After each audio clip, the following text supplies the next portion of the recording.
crossed all-time low. It hit over 93 rupees. Yeah. What do you make of it regard to that? No, look, I mean, this is something we've been witnessing over some time now, and I think the government should at least have the grace to withdraw its earlier claims that the decline of the rupee under the UPA government was somehow a fault of the Prime Minister. If this decline is because of international forces beyond our government's control, then I think that places in perspective what happened during our time as well. So I think the rupee is obviously subject to a great deal of volatility these days, and if it's gone down against the dollar, it's even worse against the euro, the Swiss franc and other currencies. So we are not doing well. And certainly for those who need to travel abroad or purchase goods from abroad, for importers, it's a really, really critical time. This 93.40, I think it is today, is shocking, but people are saying it might even go further down. So I think the government should also have the grace to acknowledge that the earlier criticisms of the UPA on this score were really not warranted.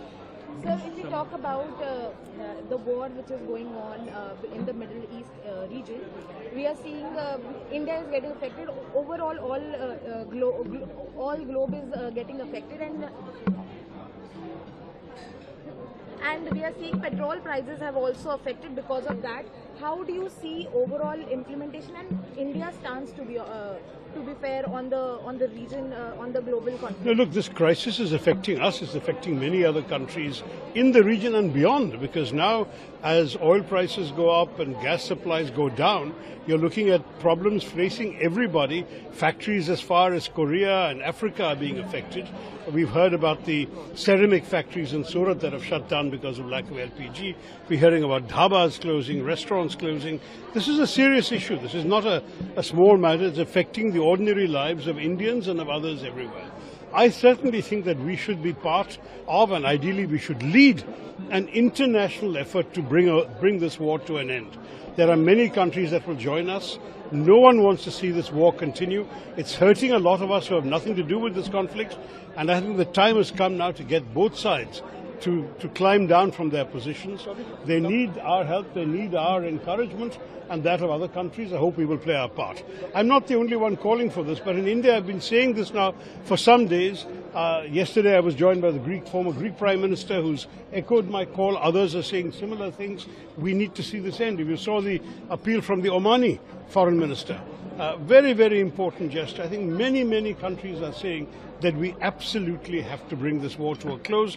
It is doing far too much damage, and it's not clear at all what good it's doing to anybody. Doctor, 3 weeks into the war, we have seen 4 years of the Russia-Ukraine conflict, and during the course of the West Asia conflict, we have seen the kind of language that have emanated from Washington, from Tel Aviv, that we will finish them.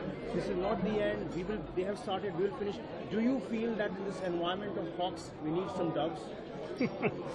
Look, I'm always obviously somebody who has been in favor of doves in this particular conflict and in most conflicts. War is a futile activity. In fact, I spent a lot of years in peacekeeping at the UN, and I can tell you soldiers are the last ones who want to see wars. They know how much horror, how much suffering, how much true loss is involved. No one wants to see wars continue. And I will tell you that when you talk to soldiers who have lived through fighting and killing, they will share with you the anguish it means. I think that it's one thing to be forced to defend your country. It's something else to go on prosecuting a war in which people are dying every day, innocents are dying, school children have been killed, all sorts of innocent people are losing their lives for, frankly, what? I think at this point, the damage being done everywhere, both to the combatants, to the neighborhood, and then to the wider region, including to India, has crossed all acceptable limits. It must be made to stop. Sir, India often talks about the multivector diplomacy in an increasingly multipolar world.